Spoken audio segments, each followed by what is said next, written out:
நதியே என்னில் பொங்கி பொங்கி வா, கண்மலையை பிளந்து வனாந்தரத்திலே கர்த்தாவேவும் ஜனங்களின் தாகம் தீர்த்தீரே. கண்மலையை பிளந்து வனாந்தரத்திலே கர்த்தாவேவும் ஜனங்களின் தாகம் தீர்த்தீரே. பள்ளத்தாக்கிலும் மலைகளிலும், பள்ளத்தாக்கிலும் மலைகளிலும் தண்ணீர் பாயும் தேசத்தை வாக்களித்தீரை. தண்ணீர் பாயும் தேசத்தை வாக்களித்தீரை.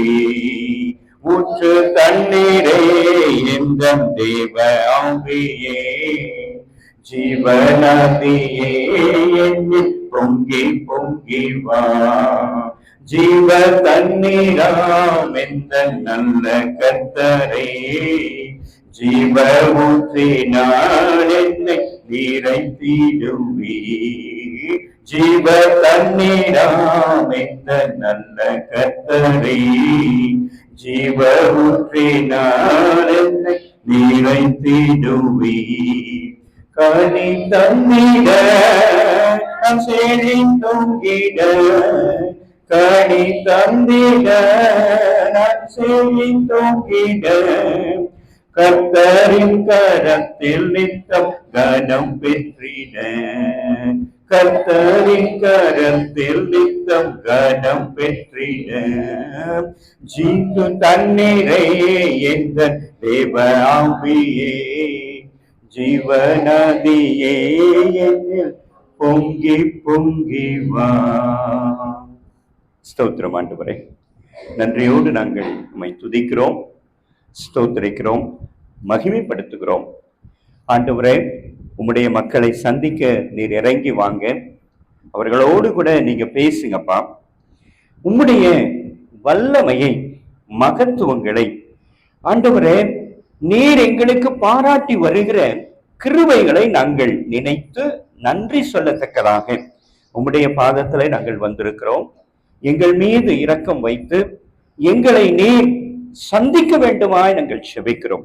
ஆசீர்வதியும். அடியனை மறைங்க, நீங்க வெளிப்படுங்க. உம்முடைய வார்த்தை வெளிப்படட்டும் ஆண்டவரே. உம்முடைய சத்தியம் எங்களுக்கு ஆண்டவரே, அந்த மன்னா எங்களுக்கு வெளிப்படட்டும் கர்த்தாவே. எங்களை ஆண்டவரே விருத்தியடைய செய்யுங்க ஆண்டவரே, நாங்கள் பலுகி பெருக செய்யுங்க. ஆசீர்வதிங்க, ஆசீர்வதிங்க. ஆவியானவர் பொறுப்பெடுத்துக் கொள்ளுங்க ஆண்டவரே. எல்லாருக்கும் ஒருமன ஆவியை கொடுங்க சுவாமி. நம்முடைய வார்த்தையின் மீது கவனம் செலுத்தி அந்த வார்த்தையை உட்கொள்ள கிருபை பாராட்டும். ஆசீர்வதியும். இயேசு கிறிஸ்துவின் மூலம் ஜெபம் எடுக்கிறோம் எங்கள் ஜீவன் உள்ள நல்ல பிதாவே, ஆமென். கிறிஸ்துவுக்குள் அன்பான தேவ ஜனமே, உங்கள் யாவரையும் ஆண்டவராக இயேசு கிறிஸ்துவின் இனிதான வல்லமையான பெரிதான நாமத்தினாலே நாங்கள் வாழ்த்துகிறோம். கர்த்தர் உங்கள் ஒவ்வொருவரையும் ஆசீர்வதித்து காப்பாராக. நமது மெய்ப்பனின் குரல் ஊழியங்களின் சார்பாக எங்களுடைய வாழ்த்துதல்களையும் வணக்கங்களையும் நாங்கள் உங்கள் ஒவ்வொருவருக்கும் தெரிவித்துக் கொள்கிறோம். பிரியமானவர்களே, ஆண்டவர் நம்மை இன்று முகமுகமாக சந்திக்கிற ஒரு அற்புதமான வாய்ப்பை கொடுத்து நம்மை அழைத்திருக்கிறார். ஆகவே அவருக்கு நன்றி சொல்லுகிற வண்ணமாக கரங்களை தட்டி ஆண்டவரை நாம் மகிமைப்படுத்தலாம். அதே போல இந்த வாய்ப்பை எனக்கு கொடுத்த உங்களுடைய ஊழியர் அவர்களுக்கும், சபை மணியம் பொறுப்பாளர்கள், தலைவர்கள், தாய்மார்கள், பெரியவர்கள், வாலிப பிள்ளைகள், சிறு பிள்ளைகள் மாத்திரமல்ல, இந்த சபை ஸ்தாபிக்கப்படுவதற்கு காரணமாக இருந்து கொண்டிருக்கிற அத்துணை நல்ல உள்ளங்களையும் இந்த நேரத்தில் நினைவு கூர்ந்து அனைவருக்கும் எங்களுடைய வாழ்த்துதல்களையும் வணக்கங்களையும் நாங்கள் தெரிவித்துக் கொள்கிறோம். ஹல்லேலூயா, ஹல்லேலூயா, ஹல்லேலூயா. பிரியமான தேவ ஜனமே, இன்றைக்கு ஒரு விசேஷமான நாள். ஆண்டவர் நம்மோடு கூட பேசத்தக்கதாக நம்முடைய தென்னிந்திய திருச்சபை அட்டவணையின்படி இன்றைக்கு ஒரு தலைப்பு நமக்கு கொடுக்கப்பட்டிருக்கிறது.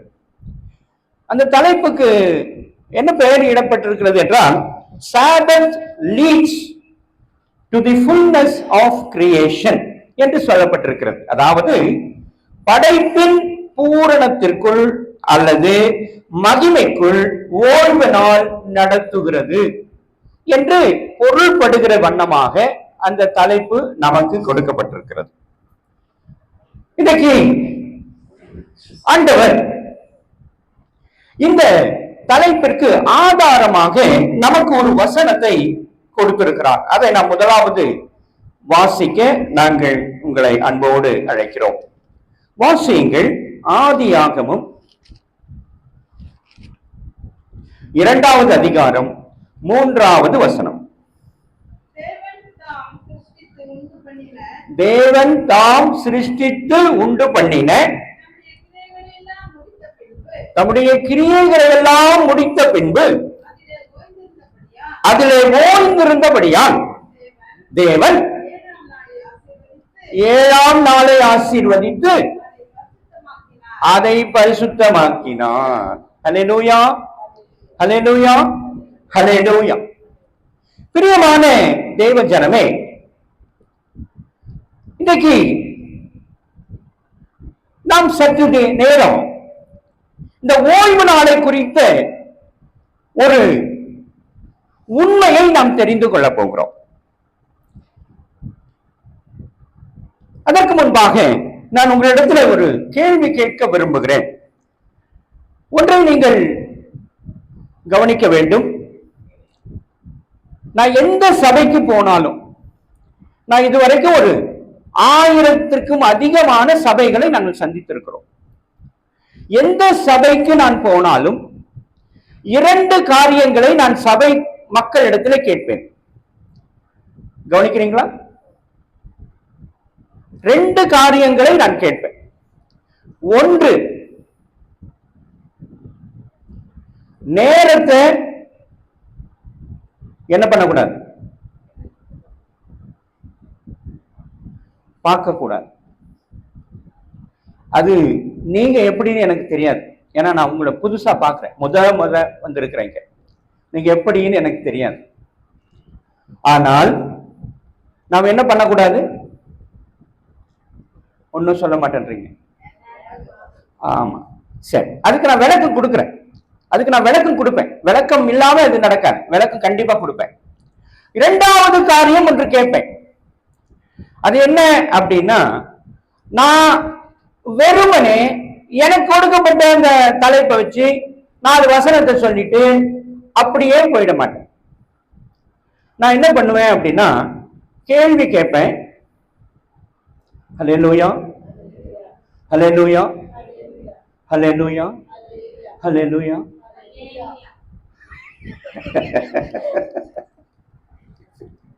சரி, இப்பதான் லைனுக்கு வந்திருக்கிறீங்க. Very good. அதாவது நல்ல கவனிங்க. நான் வெறுமனே பேசிக்கொண்டு போக மாட்டேன், கேள்வி கேட்பேன். நீங்க என்ன பண்ணணும்? பதில் சொல்லணும். பொதுவா சொல்ல மாட்டாங்க. ஏன் சொல்ல மாட்டாங்க சொல்லுங்க பார்க்கலாம். பொதுவா யாரும் பதில் சொல்ல மாட்டாங்க. சீக்கிரமா, நேரம் ஓடுது. தெரியாதுன்னு ஒரு வேலை சொல்ல மாட்டாங்க. அடுத்தது, வெரி குட், சூப்பர். பயம், தயக்கம் தெரியுங்க, நிச்சயமா தெரியும். எனக்கு நல்லா தெரியும். நீங்க ஒரு 3-4 தலைமுறை கிறிஸ்தவர்கள் என்று நான் நம்புகிறேன். ஏன்னா வெளியில ஒரு போர்டை பார்த்தேன். அந்த போர்டுல the church rededicated அப்படின்னு போடப்பட்டிருக்கு. அது எப்போ? 1992. அப்படின்னா ரீடெடிகேஷனே 1992. அப்படின்னா இது எத்தனை பழமை என்று எனக்கு விளங்கும், தெரியும். ஆகவே அதை பத்தி கவலை இல்லை. ஆனால் நாங்கள் உங்களுக்கு ஒரு உண்மையை சொல்லுவோம், ஒரு விசேஷத்தை உங்களுக்கு சொல்லுவோம். நீங்க எதை சொன்னாலும் நல்லா கவனிங்க. நீங்க எதை சொன்னாலும் நாங்க என்ன சொல்ல மாட்டோம்? தப்புனே சொல்ல மாட்டோம். ஒன்னும் காணும், ரியாக்ஷனே இல்லை. ரியாக்ஷன் இருக்கா? புரியுதா நான் சொன்னது? புரியுது. புரிஞ்சா ரியாக்ஷன் காட்டணும் இல்ல? நீங்க நீங்க எதுக்கு சொல்ல மாட்டேன்? நீங்க பயத்தினால சொல்ல மாட்டேன். நீங்க தப்பாயிடுமோன்னு நீங்க சொல்ல மாட்டேன். நீங்க கரெக்டா? கரெக்ட் தானே? அதுக்கு தானே நான் கரெக்ட்னு சொன்னேன். ஆமா. இப்ப நீங்க எதை சொன்னாலும் நான் என்ன சொல்ல மாட்டேன், தப்புனே சொல்ல மாட்டேன். அப்ப நம்ம என்ன செய்யலாம்? தாராளமா பேசலாம், நினைச்சதே பேசலாம். நான் வேற ஒண்ணும் கேட்க மாட்டேன். பைபிள்ல இருக்கிறது தான் கேட்பேன், வசனத்தை தான் கேட்பேன். அதுல நீங்க பதில் சொன்னா போதும். அதுக்காக இதுவா இருக்குமா அதுவா இருக்குமா நீங்க என்ன பண்ணக்கூடாது, தயங்கவே கூடாது, தாராளமா பேசலாம். இதுக்கு முன்னாடி இன்னொரு உண்மையை நான் உங்களுக்கு சொல்றேன். நாம எங்கே உட்கார்ந்து இருக்கிறோம் சொல்லுங்க பார்க்கலாம்? ஆலயத்துல. இது யாருடைய ஆலயம்? தேவனுடைய ஆலயம். தேவனுடைய ஆலயம் யாருடைய ஆலயம்? நம்முடைய ஆலயம். ஹல்லேலூயா, ஹல்லேலூயா. நல்லா புரிஞ்சுக்கொள்ளுங்க, இது நம்முடைய ஆலயம். அப்ப நம்முடைய ஆலயத்துல நாம் எப்படி இருக்கணும் தெரியுமா? எப்படி இருக்கணும்? என்னமா? தைரியமா இருக்கணும். தைரியமா இல்ல, சந்தோஷமா இருக்கணும். ஹல்லேலூயா, சந்தோஷமா இருக்கணும். சரியா? இப்ப நான் அதுக்கு ஒரு உதாரணத்தை சொல்றேன் உங்களுக்கு. இப்ப நம்ம நண்பர்கள், உறவுகள் வீட்டுக்கு கூட்டிட்டு போவோம் நம்ம பிள்ளைங்களை, ரைட்டா? கூட்டிட்டு போறதுக்கு முன்னாடி நம்ம பிள்ளைங்க கிட்ட என்ன சொல்லுவோம்?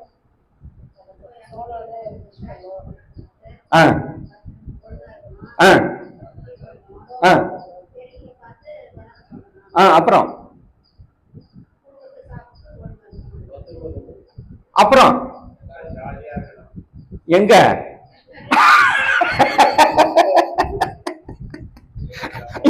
எங்க ஜாலியா இருக்கிறது?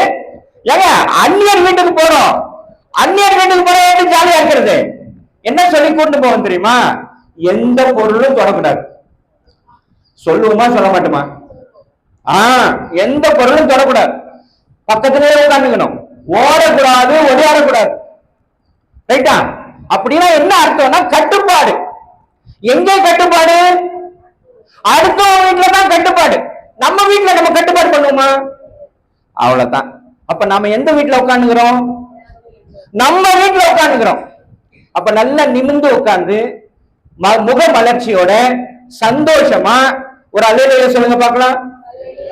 இவ்வளவுதானா சந்தோஷம்? இவ்வளவுதான் சந்தோஷமா? அல்லேலூயா. ஆமா, சரி, ரைட்டா? இப்ப நான் உங்களுக்கு இன்ட்ரோடக்ஷன் கொடுத்திருக்கிறேன். இப்ப நான் செய்திக்குள்ள போகலாம். இந்த செய்திக்கு போறதுக்கு முன்னாடி இன்னொரு உண்மையை உங்களுக்கு நான் சொல்ல விரும்புகிறேன். நான் இந்த சபைக்கு வந்த உடனே நான் விசாரிச்சேன், இந்த சபையில எவ்வளவு பேரு, எத்தனை குடும்பம் அப்படின்னு. எனக்கு சொல்லப்பட்டது என்ன அப்படின்னா, ஒரு 50 குடும்பம்னு சொன்னாங்க. அது சரியா தவறான்னு எனக்கு தெரியாது. ஒரு 50 குடும்பம் அப்படின்னா என்னுடைய கணக்குப்படி அல்லது உங்களுடைய கணக்கின்படி குறைஞ்சபட்சம் எத்தனை பேரு? எவ்வளவு?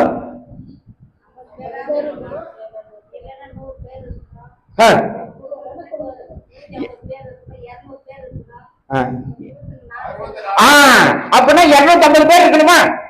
250 பேர் இருக்கணுமா? இருக்கணுமா, இருக்க கூடாதா? சரி, இதை ஞாபகம் வச்சுக்கங்க, இதையும் ஞாபகத்துல மனசுல வச்சுக்கங்க. சரி, ரைட்டா? இப்ப எனக்கு ஒண்ணு இங்க வந்த உடனே எனக்கு ஒண்ணு தோணுச்சு. நம்ம சபைக்கு என்ன சொல்லணும்னு தோணுதுன்னா, சுவிசேஷம் சொல்லணும்னு தோணுது. ஹல்லேலூயா, ஹல்லேலூயா. சுவிசேஷம்னா என்ன தெரியுமா? பத்தியா இப்படி அமைதியா உட்கார்ந்தா எப்படி? அது நான் உங்களுக்கு சொல்லி இருக்கிறேன். நீங்க என்ன பண்ணக்கூடாது, நீங்க என்ன சொன்னாலும் நான் என்ன சொல்ல மாட்டேன், ஆமா தப்புனே சொல்ல மாட்டேன். இப்ப இருந்தே ஸ்டார்ட் பண்ணுங்க. சொல்லுங்க, சுவிசேஷம் என்றால் என்ன? என்னங்க? கிறிஸ்துவை பற்றி அறிவிப்பது. யாருக்கு அறிவிப்பது? அறியாத ஜனங்களுக்கு அறிவிப்பது. இப்ப நான் என்ன சொன்னேன்னா, உங்களுக்கே அறிவிக்கணும்னு சொல்றேன். உங்களுக்கு தெரியும்ன்றீங்களா? Right, very good. தெரிஞ்சிருந்தா நல்லது. வாசிங்க. வெளிப்படுத்தல் 14வது அதிகாரம் 6வது வசனம்.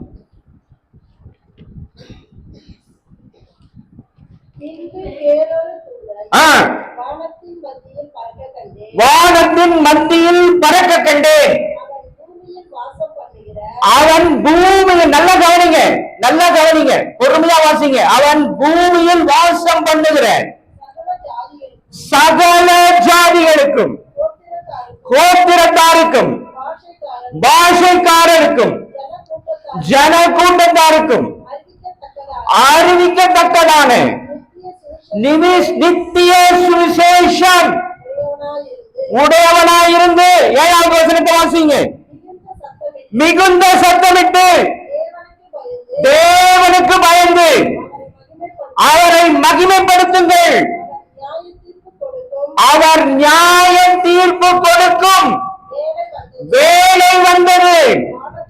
வானத்தையும் பூமியையும் சமுத்திரத்தையும் நீரூற்றுகளையும் உண்டாக்கினவரே தொழுது கொள்ளுங்கள் என்று கூறினான். ஹல்லேலூயா. இதுக்கு என்ன பேர் தெரியுமா? 7வது வசனத்துக்கு என்ன பேர் தெரியுமா?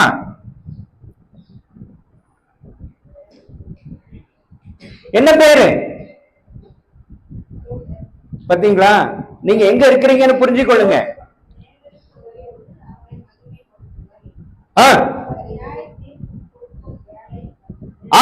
அதுக்கு என்ன பேரு? என்ன சுவிசேஷம்? நித்திய சுவிசேஷம். என்ன சுவிசேஷம்? நித்திய சுவிசேஷம். இப்ப நான் கேட்டேன், சுவிசேஷம் யாருக்கு சொல்லணும்னு, நீங்க அதுக்கு பதில் சொன்னீங்க. யாருக்கு சொல்லணும்னு சொன்னீங்க? அறியாதவங்களுக்கு. இப்ப நீங்க அறிஞ்சவங்களா அறியாதவங்களா? அறிந்தும் அறியாதவர்கள். வெரி குட், ரொம்ப சந்தோஷம், வெரி குட், சூப்பர். இப்படிதான் இருக்கு. இப்படிதான் பாசிட்டிவா நாம மோட்டிவேட்டா இருக்கணும், மோட்டிவேட்டடா இருக்கணும். ஹல்லேலூயா, ஹல்லேலூயா. சரி, இப்ப நமக்கு நிறைய விஷயங்கள் தெரியல இல்லையா? நம்ம புரிஞ்சு ஒத்துக்கணும். தெரியாதது என்ன பண்ணணும்? தெரியாதுன்னு ஒத்துக்கினா தான். இப்ப கம்ப்யூட்டர் தெரியுமா உங்களுக்கு? தெரியாது, தெரியாது. வெரி குட், தெரியாது. சின்ன வாலிப பிள்ளைக்கு கூட தெரியாதா? ஏமான் பையன் சொல்ல, வாலிப பிள்ளைகளுக்கு தெரியும். இப்ப நல்லா கவனிச்சு கொள்ளுங்க. சரி, ஒண்ணு வேண்டாங்க, செல்போன் எடுத்துக்கங்க. செல்போன் தெரியுமா? செல்போன் இருக்கு. இந்த செல்போன்ல ஒரு குறிப்பிட்ட மெமரி இருக்கும். அந்த மெமரியில இருக்கிற வரைக்கும் தான் நீங்க என்ன பண்ண முடியும்? ஏதாவது லோட் பண்ணனா லோட் பண்ண முடியும். அதுக்கு மேல லோட் பண்ண முடியுமா? பண்ண முடியாது. அப்படி பண்ணணும்னா என்ன பண்ணணும்? என்ன பண்ணணும்? எல்லாத்தையும் டெலீட் பண்ணணும். பழைய டேட்டாவெல்லாம் என்ன பண்ணணும்? டெலீட் பண்ணணும். அப்படி டெலீட் பண்ணிட்டு நாம லோட் பண்ணா அது ஏத்துக்கும், அக்செப்ட் பண்ணிக்கும். அப்படித்தான் நாமும் சில விஷயங்களை, பாரம்பரியமாக சில விஷயங்களை நமக்குள்ள என்ன பண்ணி வச்சிருக்கிறோம்? ஸ்டோர் பண்ணி வச்சிருக்கிறோம். நாமளே என்ன நினைச்சிருக்கிறோம்னா, போதுங்க, இதுக்கு மேல என்ன ஆண்டவரை பத்தி நான் தெரிஞ்சுக்கொள்ள வேண்டியது என்ன இருக்கு? இது உண்மையா? இது உண்மையா? நான் என்ன நினைச்சிருக்கிறேன் அப்படின்னா, நான் இதுக்கு மேல என்ன தெரிஞ்சுக்கொள்ள வேண்டி இருக்கு? நானே 4 தலைமுறை கிறிஸ்தவங்க. எங்க அப்பா கிறிஸ்தவர், எங்க தாத்தா கிறிஸ்தவர், அவருடைய தாத்தா கிறிஸ்தவர். இதுக்கு மேல எனக்கு என்ன தெரியணும் அப்படிங்கிற மனநிலை நமக்கு ஒரு ஓரத்திலேயாவது ஒட்டி இருக்கும். ஆகவே அதை நீங்க என்ன பண்ணிடணும்? எரேஸ் பண்ணிடுங்க, எரேஸ் பண்ணிடுங்க. புதிதாக பிறந்தவர்களாக மாறுங்கள். அப்பொழுதுதான் அநேக காரியங்களை, ஒருவேளை நான் தவறான பதிவுகளை எனக்குள் பதிவு செய்து வைத்திருந்தால் அதை நான் வெளியிலே எடுத்து போட முடியும். அப்பொழுதுதான் நான் புதிய மனுஷனாக மாற முடியும். ஹல்லேலூயா, ஹல்லேலூயா, ஹல்லேலூயா. இப்ப நல்லா கவனிங்க. இப்ப இன்னொரு விஷயத்தை உங்களுக்கு நான் சொல்றேன். இந்த விஷயம் உங்களுக்கு தெரியுமான்னு எனக்கு சொல்லுங்க. வாசியுங்கள் ஏசாயா தீர்க்கதரிசன புஸ்தகம் 13வது அதிகாரம் 12வது வசனம்.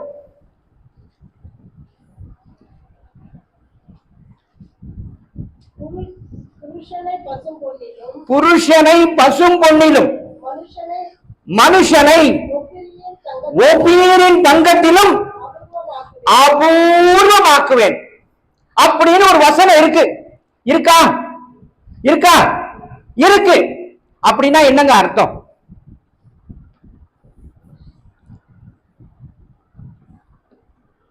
சீக்கிரம் சொல்லுங்க, கொஞ்சம் தைரியமா சொல்லுங்க, பயப்படாம சொல்லுங்க, ஓப்பனா பேசுங்க. நான் என்ன சொல்ல மாட்டேன், நான் என்ன சொல்ல மாட்டேன், நான் என்ன சொல்ல மாட்டேன்.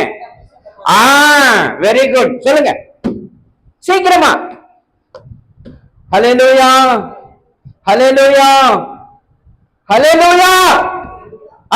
சொல்லுங்க, இதுக்கு என்ன அர்த்தங்க?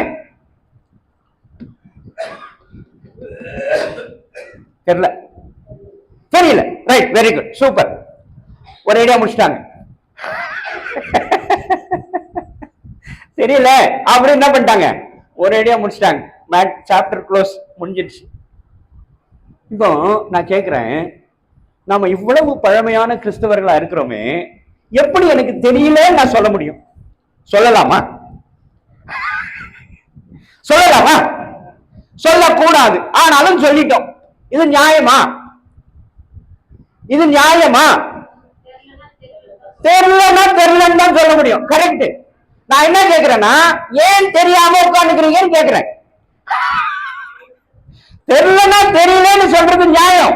ஆனா ஏன் தெரியல, எதற்கு தெரியல, ஏன் தெரிந்து கொள்ளவில்லை, ஏன் அதற்கான முயற்சி எடுக்கல? அப்ப எப்படி நான் போய் இன்னொருத்தருக்கு சுவிசேஷத்தை சொல்ல முடியும்? ஆண்டவருடைய ராஜ்யத்தை நாம் எப்படி கட்ட முடியும்? கட்ட முடியுமா? கட்ட முடியுமா நம்மளால? ஏன் எனக்கே தெரியல. எனக்கு தெரியாத போது நான் எப்படி இன்னொருத்தனுக்கு போய் நீ கிறிஸ்தவனாக மாறு, ஆண்டவருடைய வார்த்தையை கேளு என்று என்னால் சொல்ல முடியுமா?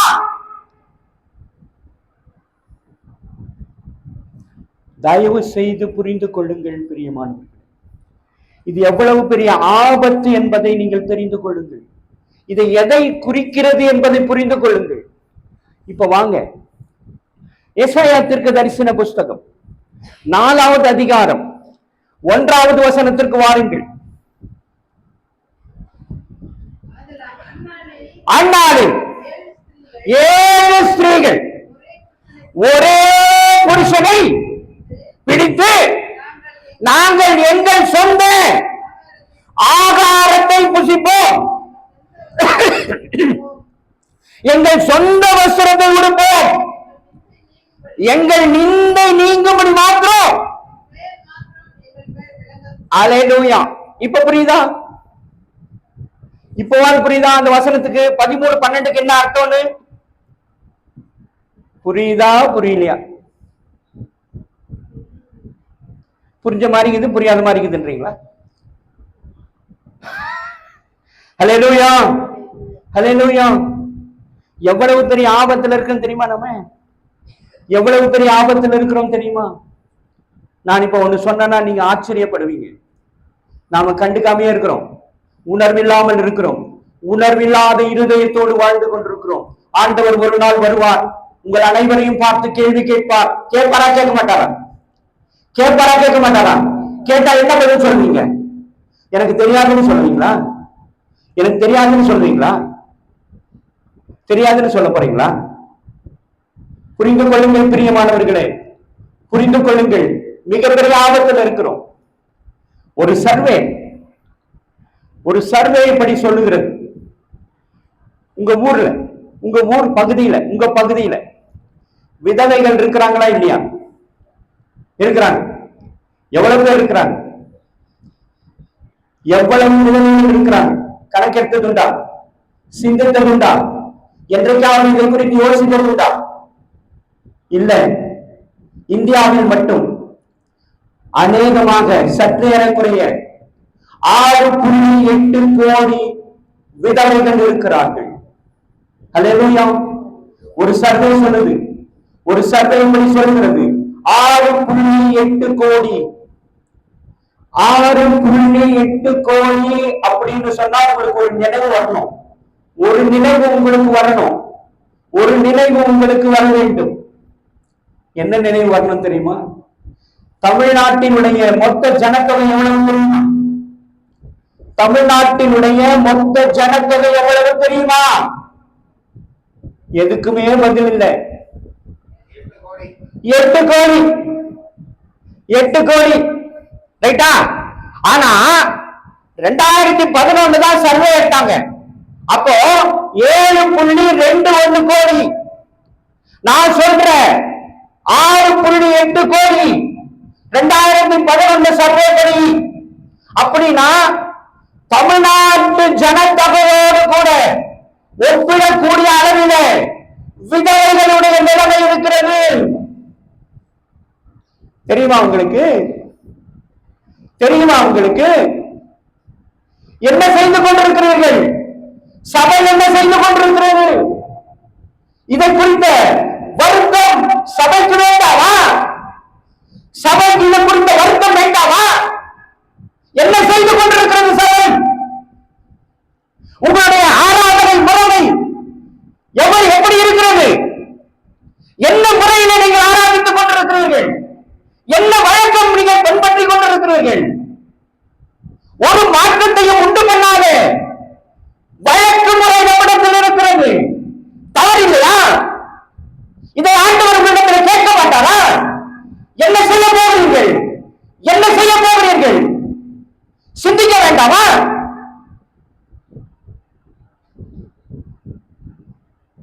யோசிங்கள் பிரியமானவர்களே, தயவு செய்து யோசியுங்கள். இது என் மீது விழுந்த கடமை. இது உங்கள் மீதும் என் மீது விழுந்திருக்கிற கடமை.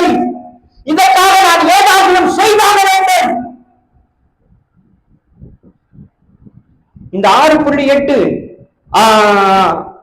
கோடி என்பது விதவைகள் மற்றும் சிங்கிள் பேரண்ட் உடைய சூழ்நிலை. எப்போடைய சூழ்நிலை? 2011 சூழ்நிலை. இன்றைக்கு என்னவாச்சது? நிச்சயமா பாதி கூட இருக்கும். 50% ஆடாவே இருக்கும். நீங்க உங்க பகுதியில, நீங்க வாழுற பகுதியில ஒரு சின்ன கணக்கு எடுத்து பாருங்க, அது உங்களுக்கு தெரியும். நான் சொன்னா உங்களுக்கு புரிஞ்சு கொள்வீங்க. ஒரு போன 2-3 நாளுக்கு முன்னாடி ஒரு விமான விபத்து நடந்தது. அந்த விமான விபத்துல மகாராஷ்டிர மாநிலத்தினுடைய துணை முதலமைச்சர் மரித்து போனார். அவரோடு எத்தனை பேர் மரித்து போனார்கள் தெரியுமா? எத்தனை பேர் மரிச்சு போனாங்க? எத்தனை பேர்? 5 பேர். அதுல எத்தனை பெண் தெரியுமா? எத்தனை பெண்? ஒரே பெண். அப்படின்னா மெஜாரிட்டி ஆனவர்கள் ஆண்கள். 4 ஆண்கள். 4 ஆண்களுடைய குடும்ப சூழல் என்ன? 4 பேர் இன்னைக்கு விதவையா இருக்கிறாங்க. ரைட்டா? இதான் சர்வே, இதான் ஸ்டாட்டிஸ்டிக்ஸ், இதான் ஸ்டாட்டிஸ்டிக்ஸ். நேற்றைக்கு முன்தினம் ஒரு மிகப்பெரிய கோட்டீஸ்வரர், CJ ராய் என்ற பெயர், மிகப்பெரிய கோட்டீஸ்வரர் தற்கொலை செய்து கொண்டார். அவருடைய குடும்பம் என்னாயிற்று? விதவை கோலம். பணம் இருந்து சாதிக்க முடியுமா? பணம் இருந்து சாதிக்க முடியுமா? இதுதான் ஸ்டாட்டிஸ்டிக்ஸ். அப்ப எவ்வளவு பேர் விதவைகளாக மாறிக்கொண்டிருக்கிறார்கள்? ஏன் விதவைகளாக மாறுகிறார்கள்? யோசிக்க வேண்டாமா? நீங்களும் நானும் யோசிக்க வேண்டும். ஆண்டவர் அதற்காக தான் உங்களை தெரிந்தெடுத்துக் கொண்டார், பிரித்தெடுத்திருக்கிறார்.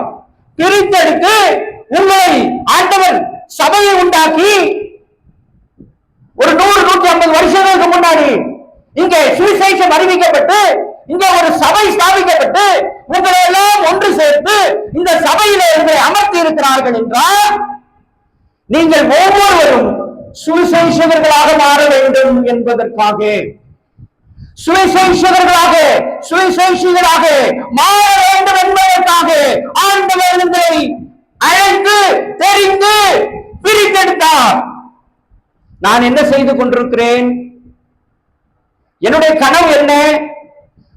என்னுடைய சிந்தை என்ன என்று யார் கேட்கிறது? யார் கேட்கிறது? உணர்வடைய வேண்டிய தருணம் பிரியமானவர்களே, உணர்வடைய வேண்டும், சீக்கிரமாக உணர்வடைய வேண்டும். இன்றைக்கு நான் ஒரு இன்னொரு சொல்றேன். ஆண்டவர் 7க்கு 1 சொல்றாரு. அப்படித்தான் நம்மளை படைச்சாரா? எசையா தீர்க்கதரிசன புஸ்தகம் என்ன சொல்லுது? 4வது அதிகாரம் 1வது வசனம் என்ன சொல்லுது? 7:1 அப்படின்னு என்ன பொருள் புரியுதா? 7 1:7 ரைட்டா? ரேஷியோ 1:7. இப்படிதான் நம்மளை படைச்சார் ஆண்டவர். எப்படி படைச்சார் தெரியுமா? ஆதியாகமத்துல ஆதாம் ஏவாளை உருவாக்கினார். அப்படித்தானே உருவாக்கினாரு. அதுக்கு என்ன பொருள்? அது ஒன். Very good. அப்போ நான் யோசிக்கணுமா வேண்டாமா? ஏன்டா ஆண்டவர் இங்க 1:7 இங்க 1:7 சொல்லிக்கிறாரு. ஆனா அவருடைய படைப்பின் விகிதம் வேறாச்சு. ஏன் இங்க 1:7 சொல்ல வராரு? யோசிக்கணுமா வேண்டாமா? யோசிக்கணும் இல்லையா? முட்டி போட்டிருக்கணுமா இல்லையா? கத்தி கூப்பிட்டு இருக்கணுமா இல்லையா? ஆண்டவரை பலவந்தம் பண்ணிருக்கணுமா இல்லையா? பண்ணமா? ஒருத்தரும் பண்ணல. நமக்கு அந்த கணக்கே தெரியாது. நமக்கு அந்த கணக்கு தெரியுமா? அந்த கணக்கே தெரியாது. நான் என்ன யோசிக்கிறேன்? என் பிள்ளைய டாக்டர் ஆக்கிடணும், என் பிள்ளைய பெரிய ஆக்கிடணும். ஆக்கிட்டா ஆக்கிட்டா இந்தியாவை நீங்க ரட்சித்திட முடியுமா? இந்தியாவை காப்பாற்ற முடியுமா? தயவு செய்து தயவு செய்து. அது மாத்திரமா? ஒரு பெரிய பிரளயம் வந்துச்சா? வந்துச்சுல்ல? எத்தனை பேரை காப்பாத்தினாரு? எத்தனை பேரு? 8. சொல்லுங்கம்மா, பயப்படாதீங்க. ஐயா, பத்தியா பத்தியா பத்தியா பத்தியா எவ்வளவு பேரு? Very good. ஏன் தயங்குறீங்க? நீங்க தான் கரெக்டா சொல்ல வரீங்களா? ஏன் தயங்குறீங்க? நான் தான் சொன்னேன் நீங்க தப்பு, நீங்க என்ன சொன்னாலும் தப்புனே சொல்ல மாட்டேன்னு சொல்லிக்கிறேன். சொல்ல வேண்டியது தானே? 8 பேர். 8 பேர் என்ன கணக்கு? 8 பேர் என்ன கணக்கு? புருஷன் பொண்டாட்டி 3 பிள்ளைங்க 3 பொண்டாட்டி அப்படின்னா என்ன கணக்கு? ஐயா, வெரி குட். அதுதான் ஃபாலோ, அதுதான் தொடர், அப்படிதான் தொடரணும். 1:1. ஆதாம் ஆதியில உண்டாக்கும் போது எப்படி உருவாக்குனாரு? 1:1. அழிவுக்கு பிறகு எப்படி உருவாக்கி இருக்கிறாரு? அதே 1:1 தான். அப்ப ஏன் இந்த ஏசாயா தீர்க்கதரிசன புஸ்தகத்துல மட்டும் 1:7 மாத்துறாரு? என்ன காரணம்? அப்போ ஒரு கொஸ்டின் மார்க் வந்துருச்சா? நமக்குள்ள ஒரு கொஸ்டின் மார்க் வந்திருக்கணுமா இல்லையா? என்னடா இங்க 1:1 சொல்றாரு, இங்க 1:7 மாறிடுச்சே. ஏன்னா ஆண்கள் எப்படி இருக்கிறாங்க அப்படின்னா நிர்விசாரமாக இருக்கிறார்கள். உண்மையா? தயவு செஞ்சு புரிஞ்சு கொள்ளுங்க. இது யார் சரி பண்ணணும்? நீங்க தான் சரி பண்ணணும். நீங்க தான் சரி பண்ணணும். நீங்க தான் ஆண்டவரை இருக பிடிக்கணும். எப்படி பிடிக்கணும்? வாசியுங்கள் ஆதியாகமம்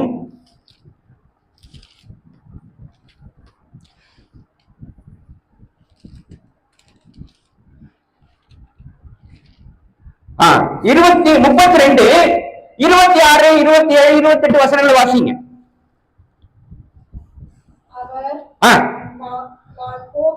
நான் போகட்டும், பொழுது விடுகிறது என்றார்.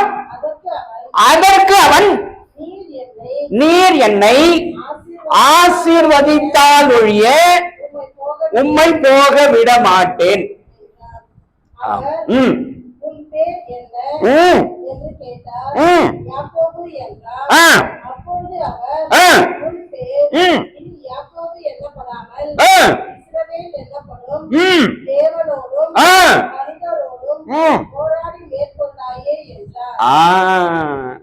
போராடி இருக்கிறோமா? நம்ம போராடி இருக்கிறோமா? இல்ல போராடி இருக்கிறோமா? கொஞ்சம் மனசாட்சியை தொட்டு தயவு செஞ்சு சொல்லுங்க, போராடி இருக்கிறோமா? தேவனோடும் யாரோடும்? தேவனோடும் மனிதரோடும் போராடி மேற்கொண்டாயே அப்படின்னு சொல்லிதான் அவனுக்கு இஸ்ரவேல்னு பேர் வைக்கிறாரு. நாம யாரு?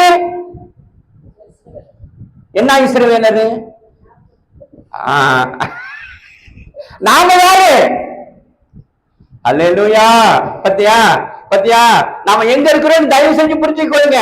நீங்க மறுபடியும் அதை யோசிக்கணும். நீங்க எங்க இருக்கிறீங்க, நீங்க எங்க இருக்கிறீங்க என்பதை புரிந்து கொள்ளணும். தேவனுடைய மாளிகை இல்லையா? ஆஹா, நீங்க எங்க இருக்கிறீங்க அப்படின்னா, இப்ப ஒண்ணு இல்லைங்க, இந்த சர்ச்சை நான் புதுசா வரேன், ரைட்டா? இந்த சபை என்னாச்சு, எனக்கு புது சபை, எனக்கு வழி தெரியாது. நான் ஒருத்தர்கிட்ட கேட்கிறேன். இப்ப ஒண்ணு இல்லை, உங்க ஊழியர்கிட்ட போன் பண்றேன். போன் பண்ணி, ஐயா உங்க சபைக்கு நான் வரணும், எனக்கு வழி சொல்லுங்க அப்படின்னு சொன்னா அவர் என்ன கேட்பாரு? என்கிட்ட என்ன கேட்பாரு? அந்த எங்க இருக்கிறீங்க, இப்ப புரியுதா? எந்த எங்க இருக்கிறீங்க, அந்த எங்க இருக்கிறீங்க தான் உங்களை நான் சொல்றேன், புரிந்து கொள்ளுங்கள். இப்ப நான் கேட்கிறேன், எத்தனை பேர் குடும்ப ஜெபம் பண்ணுகிறவர்கள் இங்க?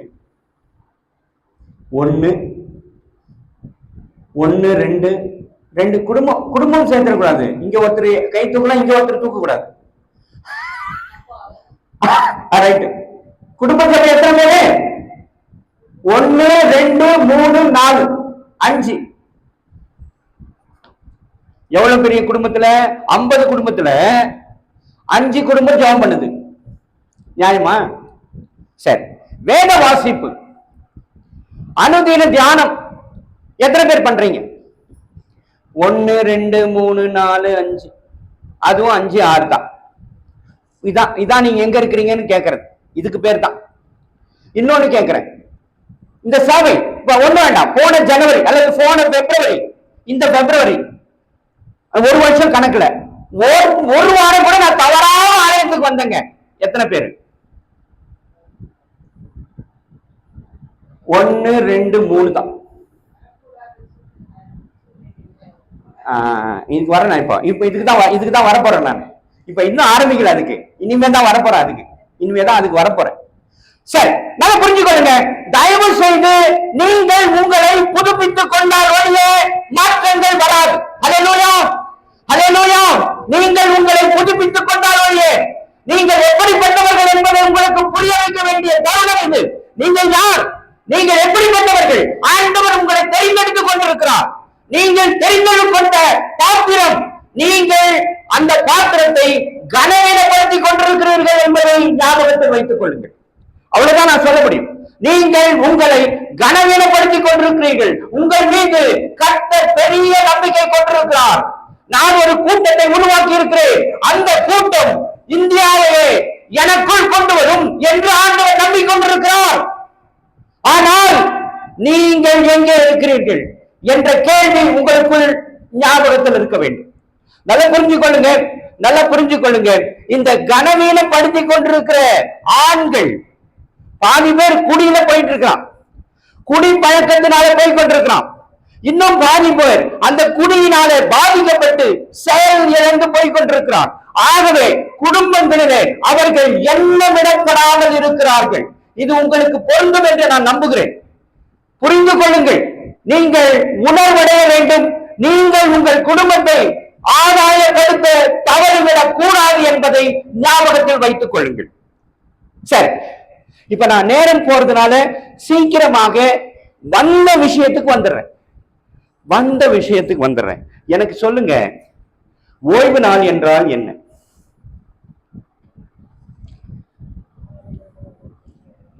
சொல்லுங்கம்மா, சீக்கிரமா. நான் கேட்கறது புரியுதா? வெளியில இருக்கிறவங்க கேக்குதா? ஹல்லேலூயா. கேக்குது. Very good. ஓய்வு நாள் என்றால் என்ன? கர்த்தருடைய பரிசுத்தமான நாள். Very good. அடுத்தது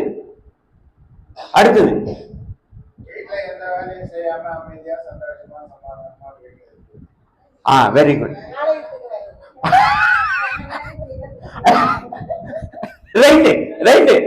ரைட் வெரி குட், சூப்பர். அடுத்தது சீக்கிரமா அடுத்தது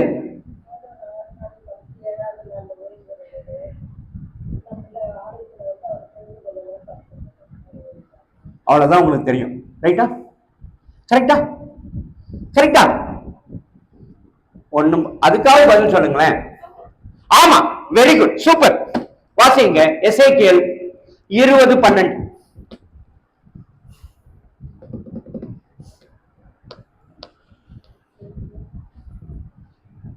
எசேக்கியேல் 20:12.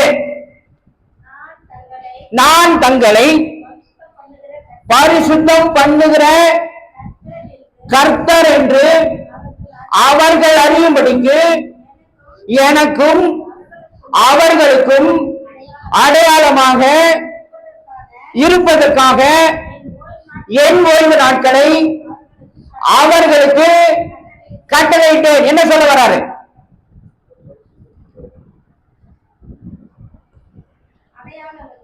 Very good, super. எதை அடையாளம் சொல்றாரு? ஓய்வு நாளை அடையாளம் என்று சொல்லுகிறார். புரியுதா நான் சொல்றது? தயவு செய்து எல்லாரும் கவனமா கேளுங்க. ஓய்வு நாளை என்னன்னு சொல்றாரு? அடையாளம். இப்ப திருமணத்துக்கு எதுக்கு அடையாளம்? தாலி. Very good. அப்ப இந்த ஓய்வு நாள் என்பது நம்ம எல்லாருக்கும், நான் சொல்றது புரியுதா? நம்ம எல்லாருக்கும் என்னது? தாலி.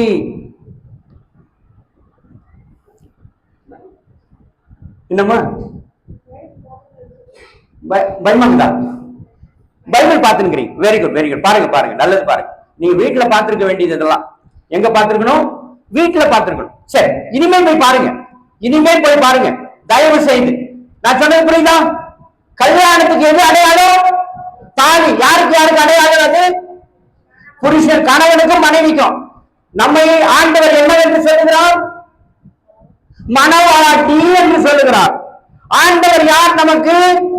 மணவாளன் என்று சொல்லுகிறார். அப்போ மணவாளனுக்கும் மணவாட்டிக்கும் ஆண்டவர் ஒரு அடையாளத்தை கொடுத்துக்கிறாரு. என்ன அடையாளத்தை கொடுத்திருக்கிறாரு?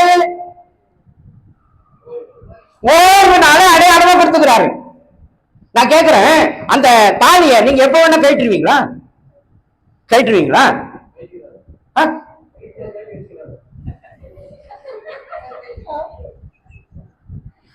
அது உங்க பாடு. அது என்னது? உங்க பாடு. ஆனா பொதுவா கழட்ட மாட்டாங்க. நீங்க ஒரு திருட வந்துட்டான், உங்க பொருளெல்லாம் பிடுங்குறான், உங்க கழுத்துறதுக்கெல்லாம் கழட்டுறான், கடைசியா அந்த தாலி கிட்ட வருவான். நீங்க என்ன தெரியுமா சொல்வீங்க? டேய் தாலிடா இது. சொல்ல மாட்டீங்க? எல்லாத்தையும் கொடுத்துருவீங்க, எல்லாத்தையும் நீங்க இழக்கலாம். ஆனா எதை இழக்க விரும்ப மாட்டீங்க தெரியுமா? தாலி. இடம் தாலிடா, விட்டுறா, நீ எல்லாம் எடுத்துன்னு போயிடுறா, இது விட்டுறா பிளீஸ். ஆனா நீங்க சிரிக்கிறத பார்த்தா விட்டுருவீங்க போடுங்க. சரி, ரைட் ரைட், அது உங்க பாடு, உங்க பொறுப்பு. அப்ப தயவு செய்து புரிந்து கொள்ளுங்கள், குறித்துக் கொள்ளுங்கள். ஓய்வு நாள் என்றால் என்ன? அடையாளம். நம்பர் 1 நீ புரிந்து கொள்ள வேண்டும். ஓய்வு நாளை நான் அசட்டை செய்து கொண்டிருக்கிறேன், நான் அசட்டை செய்து கொண்டிருக்கிறேன். நான் ஒருவேளை இப்படி யோசிச்சு பாருங்க, இந்த சபை இங்கே ஸ்தாபிக்கப்படும் போது எவ்வளவு பேர் ஆரம்பித்தது? எவ்வளவு பேர் அது பெருகிட்டு? ஓய்வு நாளிலே பண்டிகை காலங்களில் எவ்வளவு பேர் வருவோம்? அப்ப ஒவ்வொரு ஓய்வு நாளுக்கு நான் வரணுமா வேண்டாமா? முக்கியப்படுத்தணுமா வேண்டாமா? யோசித்துக் கொள்ளுங்கள். சரி, நான் எப்படி அனுசரிக்க வேண்டும் என்று சொல்லுகிறார் பாருங்க. ஏசாயா தீர்க்க தரிசன புஸ்தகம் 58:13 வாசிங்க.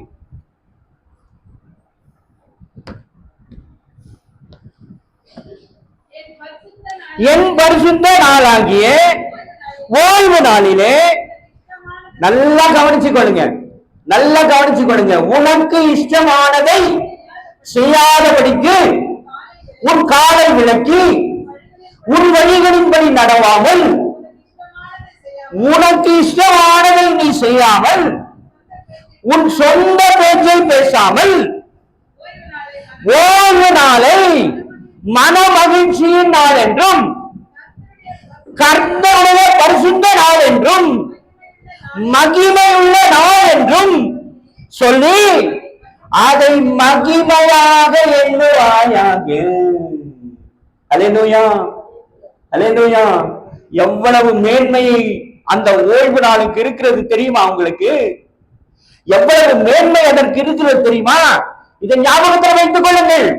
சரி, நல்ல கவனிங்க. இது இரண்டாவது. மூன்றாவது குறிப்புக்கு வாங்க. யாத்ராகமம் 20வது அதிகாரம் 10வது வசனத்தை வாசிங்க. யாரெல்லாம் அனுசரிக்கணும்னு சொல்றார் பாருங்க.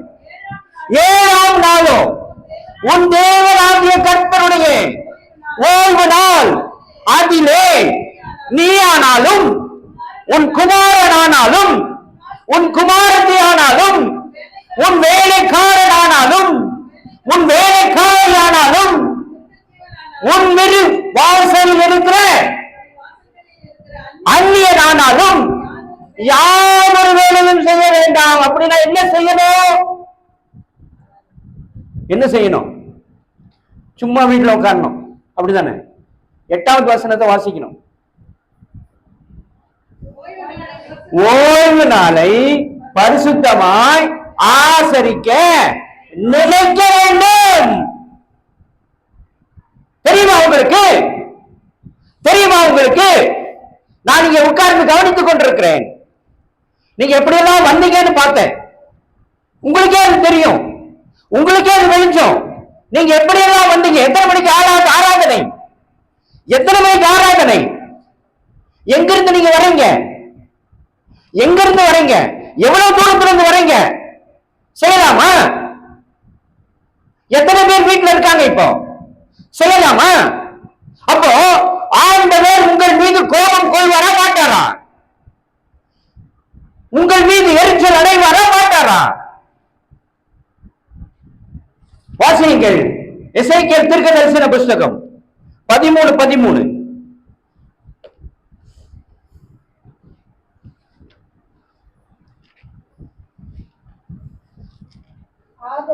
ஆகையால் என் உக்கிரத்திலே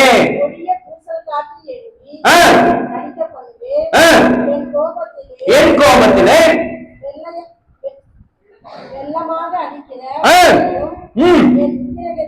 என் உக்கிரத்திலே நிர்மூலமாகத்தக்க பெருங்கல் மழையும் சோழியும் என்று கர்த்தராகிய ஆண்டவர் சொல்லுகிறார். இன்னைக்கு உலகம் எங்க இருக்கு தெரியுமா? என்ன சூழ்நிலை இருக்கு தெரியுமா? வாசிங்க இன்னொரு வாசனம். செப்பனியா 1:18.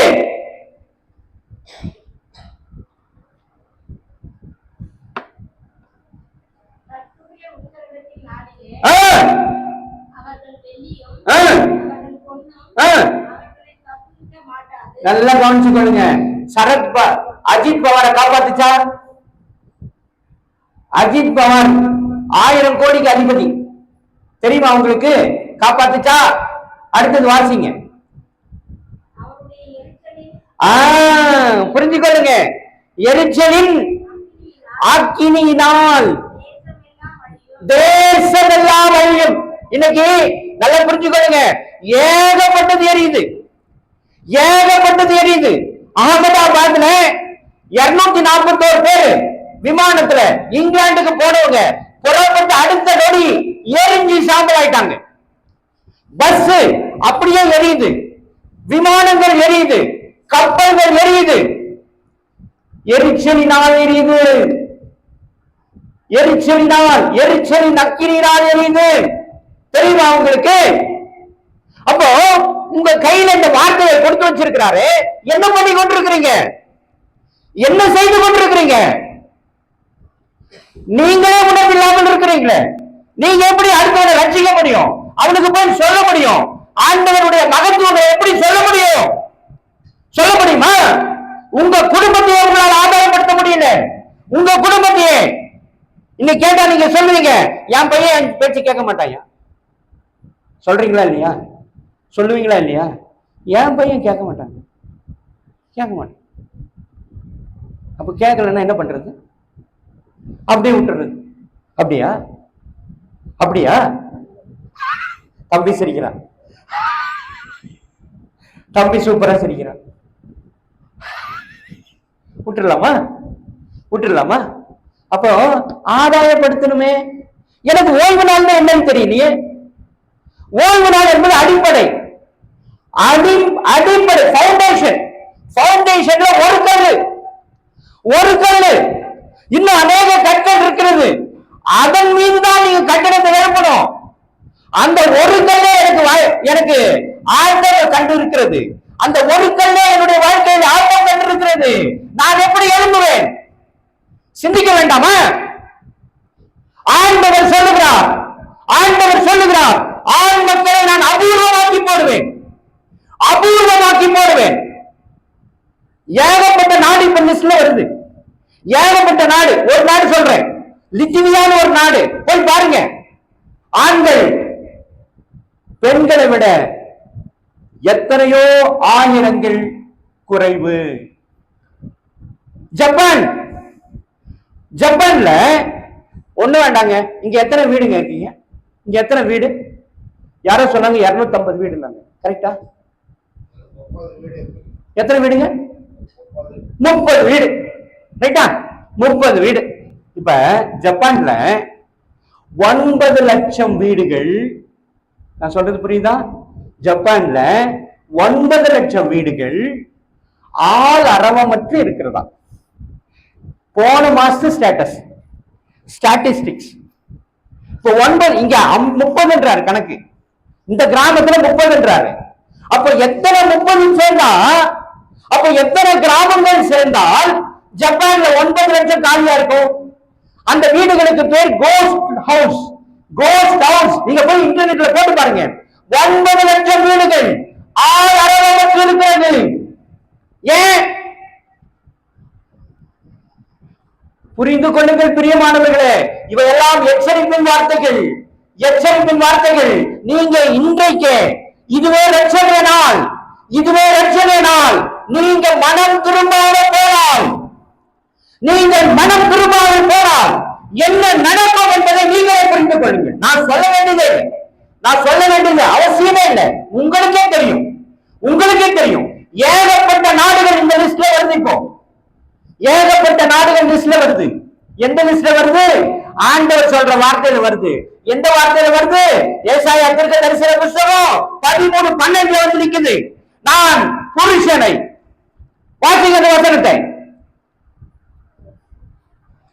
பசும் பொன்னிலும் மனுஷனை ஓபியரின் தங்கத்திலும் அபூர்வமாக்கி போடுவேன்.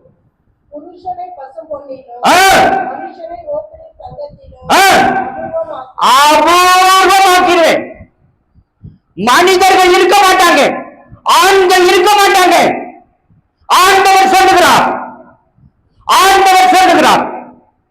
ஜாக்கிரதை படவில்லை என்று சொன்னால் இதை நீங்கள் நிச்சயமாக பார்ப்பீர்கள். இன்றைக்கு பார்த்து கொண்டிருக்கிறீர்கள். ஸ்டாட்டிஸ்டிக்ஸ் சொல்லுது 6.8 கோடி மக்கள் தமிழகத்தின் ஜனத்தொகையோடு ஒத்து போகிற அளவிற்கு பெண்கள் விதவைகளாக்கப்பட்டிருக்கிறார்கள். ஸ்டாட்டிஸ்டிக்ஸ் நீங்க போய் எடுத்து பாருங்க. அப்படின்னா நான் நிர்விசாரமா வாழ்ந்து கொண்டிருப்பேனா? ஆண்டவர் பார்த்து கொண்டு சும்மா இருப்பாரா? வாசியுங்கள். யாத்திராகமம் 20:11.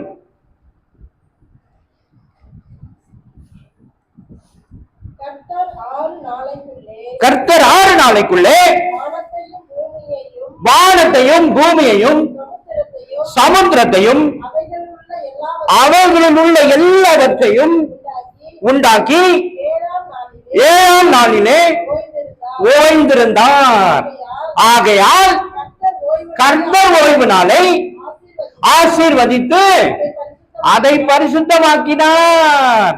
அப்ப நான் எவ்வளவு ஜாக்கிரதை படணும் அந்த ஓய்வு நாள்ல. நான் எவ்வளவு ஜாக்கிரதை படணும். கர்த்தர் வானத்தை படைத்தார், கர்த்தர் பூமியை படைத்தார், கர்த்தர் என்னை உருவாக்கினார், இந்த பூஞ்செடி கொடி அனைத்தையும் உண்டாக்கினார், மிருக ஜீவன்களை உண்டாக்கினார், என்னை ஆண்டு கொள்ள சொன்னார் என்று மகிமைப்படுத்த வேண்டிய நான் அவரை கனவீனப்படுத்திக் கொண்டிருக்கிறேன்.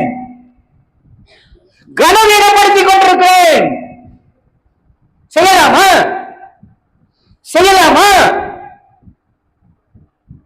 சரி, கடைசியாக உங்களுக்கு ஒரு போனஸ் ஒண்ணு சொல்லிட்டு போறேன். இந்த ஓய்வு நாள்ல நான் வந்தா, நான் ஆலயத்திற்கு வந்தா எனக்கு என்ன கிடைக்கும்? தீர்க்கமான ஒரு பதில உங்களுக்கு நான் சொல்லிட்டு போறேன். எனக்கு என்னங்க கிடைக்கும்? இப்ப நீங்க கேட்பீங்க, எனக்கு வேலை, எனக்கு யார் சோறு போடுவா? ரைட்டா? கேட்கலாமா? கேட்கலாமா? கேட்க மாட்டீங்களா? கேட்க மாட்டீங்க. Very good, super. நீங்க அவங்க கேட்க மாட்டீங்களா? ஐயா நீங்க கேளுங்க. நீங்க கேட்க மாட்டீங்களா? நீங்களும் கேட்க மாட்டீங்க. சூப்பர். நீங்க கேட்கறதா பரவாயில்ல, நானே சொல்றேன். ஆண்டவரே, நானே உங்களுக்காக கேட்கிறேன். ஆண்டவரே, நானு வேலைக்கு போனா தானே எனக்கு சாப்பாடு, உழைச்சா தானே எனக்கு சாப்பாடு. ரைட்டா? உங்களுக்கே தெரியுது இல்ல? அப்புறம் ஏன் வரல? ஏன் உங்க குடும்பம் வரல? நீங்க எத்தனை குடும்பங்கள் வந்திருக்குது? எத்தனை பேருங்க குடும்பமா? நான் கேக்குறது, குடும்பமா எத்தனை பேருங்க வந்துருக்கீங்க? குடும்பமா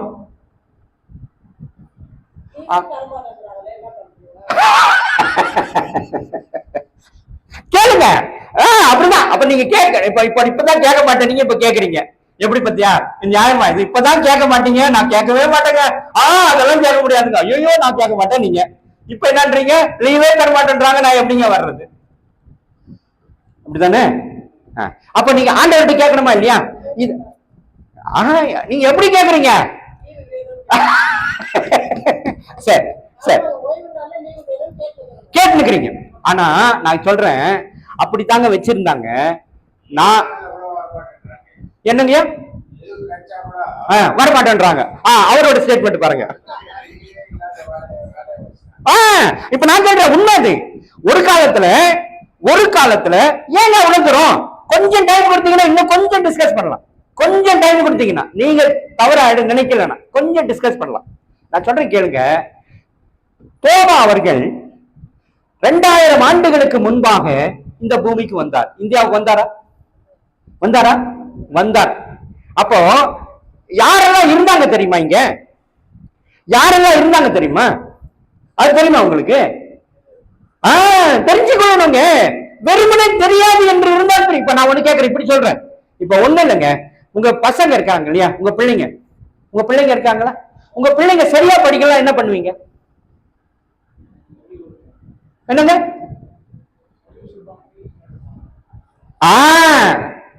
டியூஷன் எடுக்கணும். கரெக்டா? டியூஷன் எடுக்கணும். நீங்க உங்க சபை மக்களை ஆண்டவருடைய வார்த்தையில ஆவிக்குரிய ஜீவியத்துல விருத்தியடை செய்யணும். என்ன பண்ணணும்?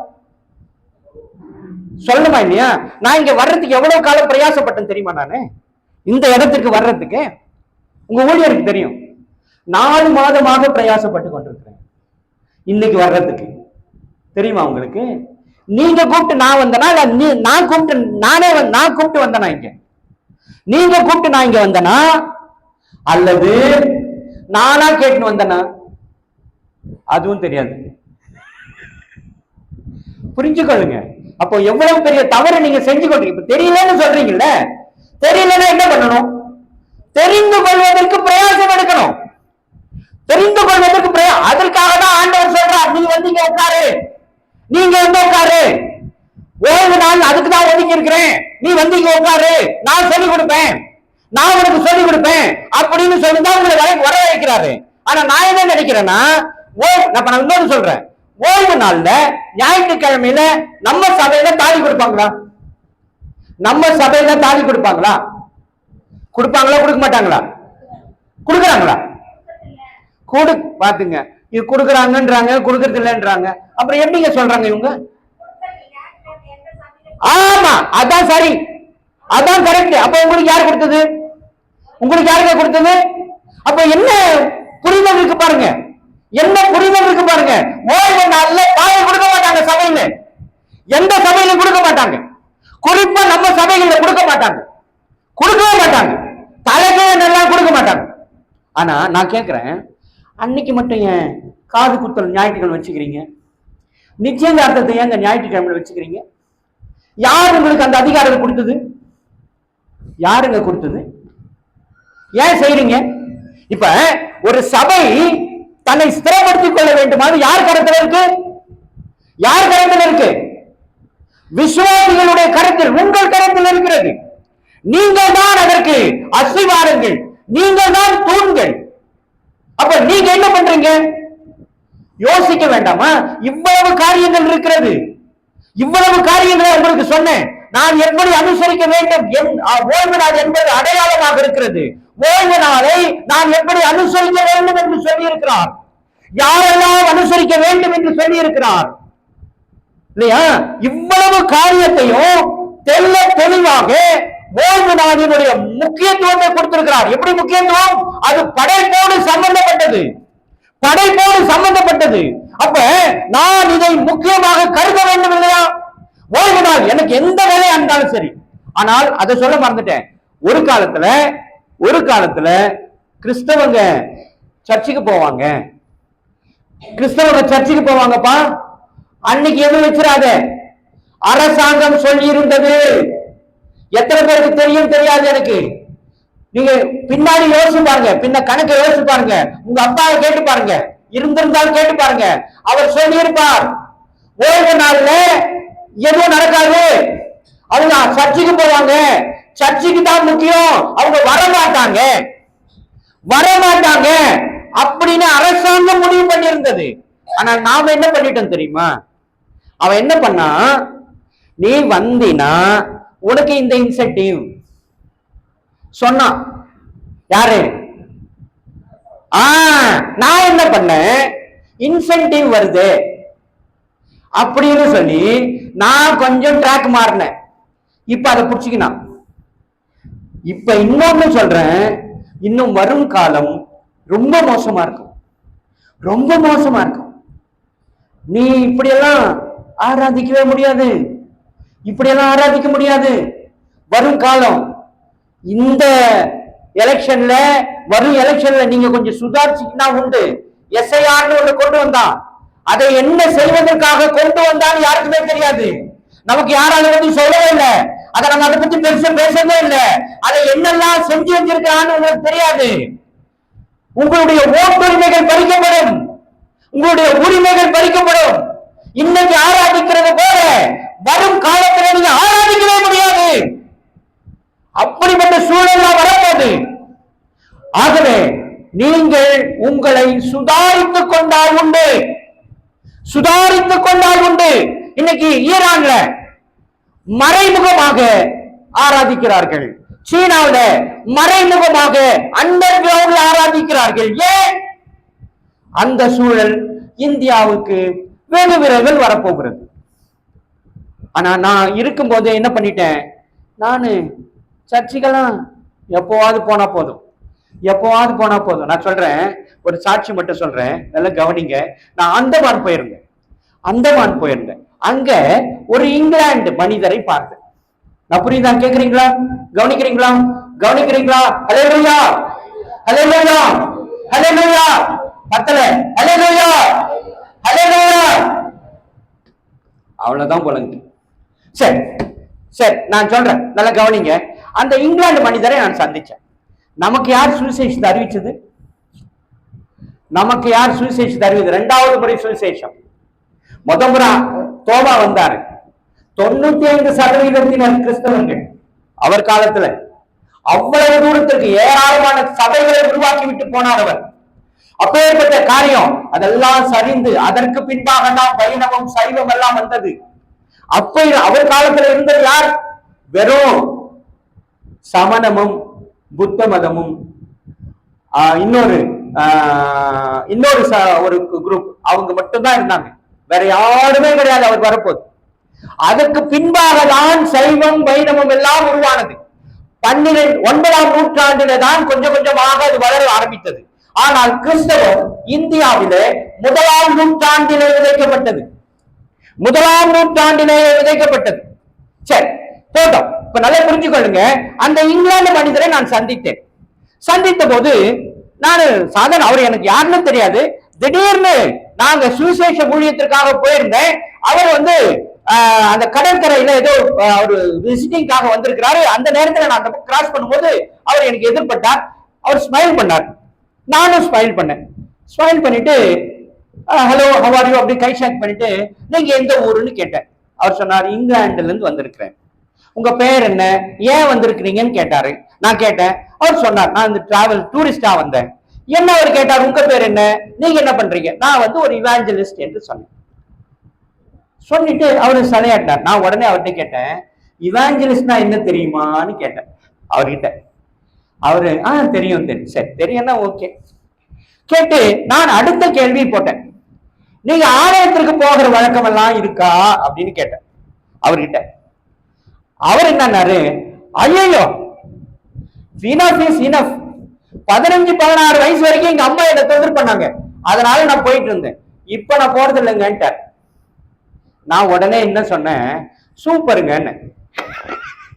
நான் என்ன சொன்னேன், சூப்பர், வெரி குட் அப்படின்னு.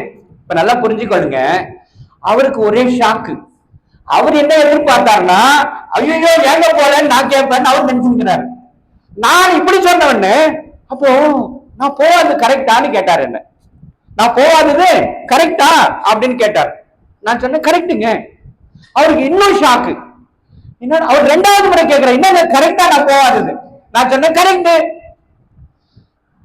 அப்புறம் நான் சொன்னேன், இப்ப நல்லா புரிஞ்சுக்கொள்ளுங்க, நாங்க ஏன் சபைக்கு போறோம் தெரியுமா, நான் எதுக்கு சபைக்கு போறேன் தெரியுமா, ஒழுக்கத்தை சொல்லிக் கொடுப்பதற்காக, வார்த்தையை சொல்லிக் கொடுப்பதற்காக. வார்த்தையில ஒழுக்கம் இருக்கு, அந்த ஒழுக்கத்தை சொல்லி அந்த ஒழுக்கத்தின்படி நடக்கணும்ன்றதுக்காக நான் வந்து சபைக்கு போறேன். ஆனா நீங்க ஆக்சுவலா இன்னொரு விஷயம் தெரிஞ்சுக்கொள்ளுங்க, நம்ம யாரையும் துரைன்னு சொல்ல மாட்டோம், யாரை மட்டும் துரைன்னு சொல்லுவோம் தெரியல. வெள்ளைக்காரங்க எல்லாரும் வெள்ளைக்காரன், ஆஸ்திரேலியாக்காரன் வெள்ளைக்காரன், அமெரிக்காக்காரன் வெள்ளைக்காரன், இத்தாலிக்காரன் வெள்ளைக்காரன், பிரான்ஸுக்காரன் வெள்ளைக்காரன். ஆனா எவனையும் வெள்ளைக்காரன் துரைன்னு சொல்ல மாட்டோம், ஒரே ஒருத்தர் மட்டும் தான் துரைன்னு சொல்லுவோம். தெரியுமா உங்களுக்கு? இங்கிலாந்துங்கிறவனை மட்டும் தான். ஏன் தெரியுமா, அவன் ரொம்ப டிசிப்ளின்டு பர்சன். கரெக்டா? அவன் ரொம்ப டிசிப்ளின். நான் சொன்னேன், நீ பேசிக்காவே டிசிப்ளின் பா, நீ பேசிக்காவே டிசிப்ளின். நீ இத்தனை மணிக்கு தான் சாப்பிடுவ, இத்தனை மணிக்கு நீ இந்த வேலையை செய்வ, இத்தனை மணிக்கு தூங்குவ, இத்தனை மணிக்கு எழுந்துப்ப, இது உன்னுடைய ஃப்ரேம்டு ஸ்ட்ரக்சர். ரைட்டா? உனக்கு ஆலயம் தேவையில்லை அப்படின்னு. அப்ப அவன் என்னன்னா, ஐயா இப்பெல்லாம் அந்த மாதிரி இல்லைங்க, எங்க அரசாங்கம் சரியில்லைங்க, எங்க அரசாங்கம் எங்களை கவனிக்க மாட்டேங்குதுங்க, எங்களுக்கு எல்லா பிரச்சனைங்க, எங்களுக்கு நிறைய பிரச்சனைங்க அப்படின்னாரு. நான் சொன்னேன், இப்ப நீ ஆலயத்துக்கு போகணும் தெரியுமா, இப்ப நீ ஆலயத்துக்கு போகணும். ஏன்னா உனக்கு பிரச்சனை இருக்கு. அந்த பிரச்சனை யார் தீர்ப்பா தெரியுமா, ஆண்டவர் மட்டும்தான் தீர்க்க முடியும். உனக்கு ஒரு பிரச்சனை இருக்கு, அந்த பிரச்சனையை நீ யாருக்கிட்டையும் சொல்ல கூடாது, நீ ஆண்டவர் கிட்ட சொன்னாதான் தீரும். ஆகவே தயவு செய்து இனிமே நீ என்ன பண்ண, சர்ச்சுக்கு போறத மிஸ் பண்ணாதே அப்படின்னு சொன்னேன். எனக்கு ஒரு பெரிய சந்தோஷம் என்ன தெரியுமா, எனக்கு சுவிசேஷம் சொன்னவருக்கு நான் சுவிசேஷம் சொன்னேன். ஹல்லேலூயா, ஹல்லேலூயா, ஹல்லேலூயா. பிரியமானவர்களே, தயவு செய்து ஒரு நிமிஷம் எழுப்பி நில்லுங்க, தயவு செய்து ஒரு நிமிடம் எழுப்பி நில்லுங்க. ஏராளமான காரியங்களை உங்களுக்கு நான் சொல்ல வேண்டும் என்று வாஞ்சிக்கிறேன். ஆனாலும் உங்களுடைய சூழல் கருதி, உங்களுடைய சூழ்நிலைகள், உங்களுடைய அடுத்த ஷெட்யூலை கருதி நான் இப்போதைக்கு நிறைவு செய்கிறேன். இன்னும் நிறைய இருக்கிறது, புரிந்து கொள்ளுங்கள். ஏராளம் இருக்கிறது, ஏராளமான காரியங்கள் ஆண்டவர் உங்களுக்கு சொல்ல வாஞ்சிக்கிறார். நீங்கள் கேட்க வேண்டும், நீங்கள் உங்களை சரி செய்து கொள்ள வேண்டும். தயவு செய்து நேரத்தையும் காலத்தையும் வீணாக்கி விடாதீர்கள். இப்போதிருந்து ஆரம்பியுங்கள், உங்கள் வழக்கங்களை மாற்றுங்கள், கர்த்தர் சொன்னபடி மாற்றுங்கள். முதல் படி ஓய்வு நாள். நீங்கள் செய்ய வேண்டிய முதல் படி ஓய்வு நாள். அப்படியே நின்றபடி ஒரு வசனத்தை வாசிங்க. சங்கீதங்களின் புஸ்தகம் 1:2.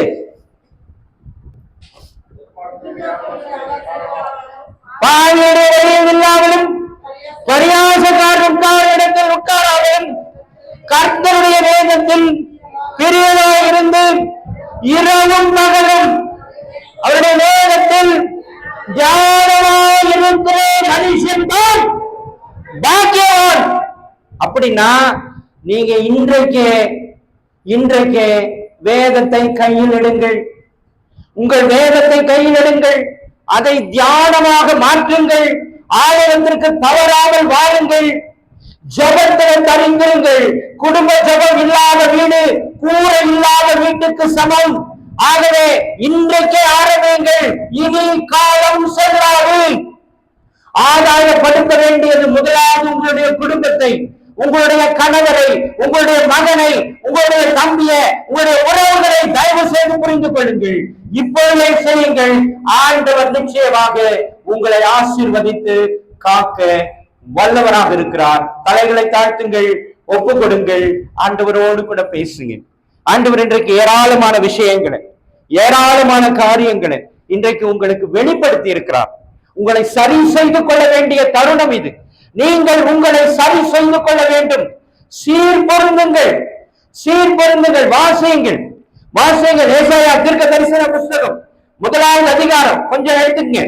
ஏசாயா தீர்க்க தரிசன புஸ்தகம் 1வது அதிகாரம்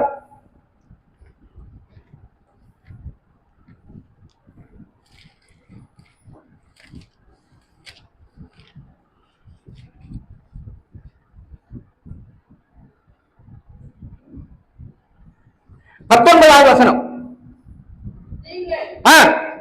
மனம் பொருந்தி செவி கொடுத்தால் தேசத்தின் நன்மையை புசிப்பீர்கள்.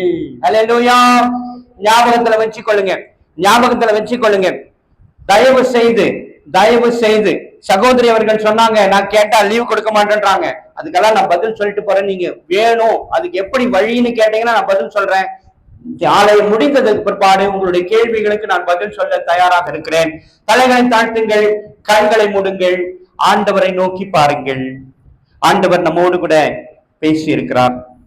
அநேக காரியங்களை நமக்கு வெளிப்படுத்தி நான் எப்படி வாழ வேண்டும், நான் எப்படி என்னை சரி செய்து கொள்ள வேண்டும் என்று எனக்கு அறிவுறுத்தி இருக்கிறார்.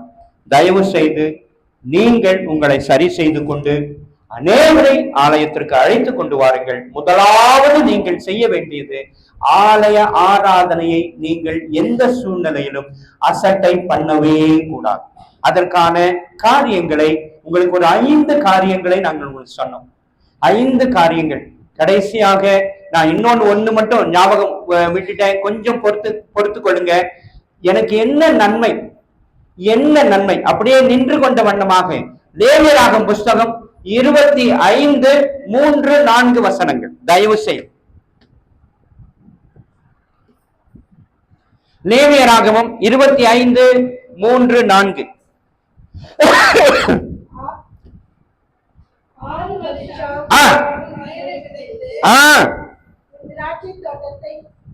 கிளை கழிப்பாயாக, சேர்ப்பாயாக. 7ஆம் வருஷத்திலோ கர்த்தருக்கென்று ஓய்ந்திருக்கும் ஓய்வு தேசத்திற்கு இருக்க வேண்டும். அதில் உன் வயலை விதைக்காம, உன் திராட்சை தோட்டத்தை கிளை கழிக்காமல், தானாய் விளைந்ததை பயிரானதை அறுக்காமல், கிளை கழிக்காதே, விட்ட திராட்சை ரசத்தின் திராட்சை செடியின் கனிகளை சேர்க்காமல் இருப்பாயாக. தேசத்திற்கு அது ஓய்வு. ஆமா, புரிஞ்சுக்கொள்ளுங்க, புரிஞ்சுக்கொள்ளுங்க. இப்ப 19 20 21 வசனங்களை வாசிங்க. அதே அதிகாரம்.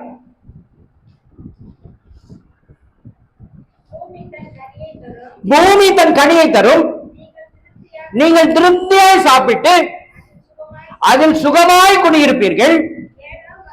7ஆம் வருஷத்திலோ எதை புசிப்போம், நாங்கள் விதைக்காமலும் விளைந்ததை சேர்க்காமலும் இருக்க வேண்டுமே என்று சொல்வீர்களாகில், நான் 6ஆம் வருஷத்தில்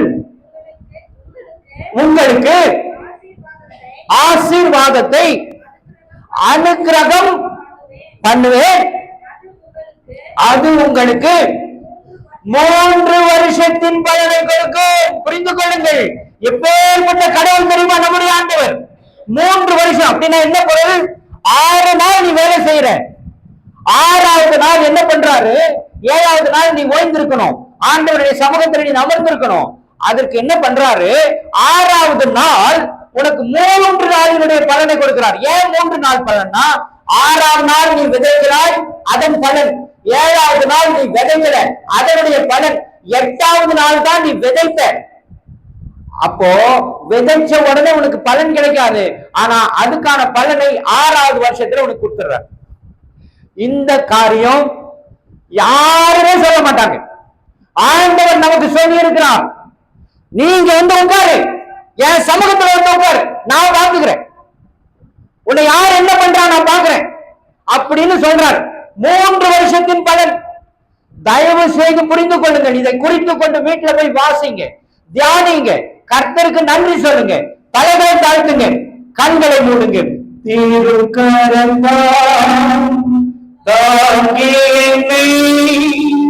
திரு சித்தம் போல் நடத்திடுமே, குயவன் கையில் களிமண்ணா ஆடுதிடமே வளைந்திடுமே, குயவன் கையில் களிமண்ணா ஆடுதிடமே வளைந்திடுமே.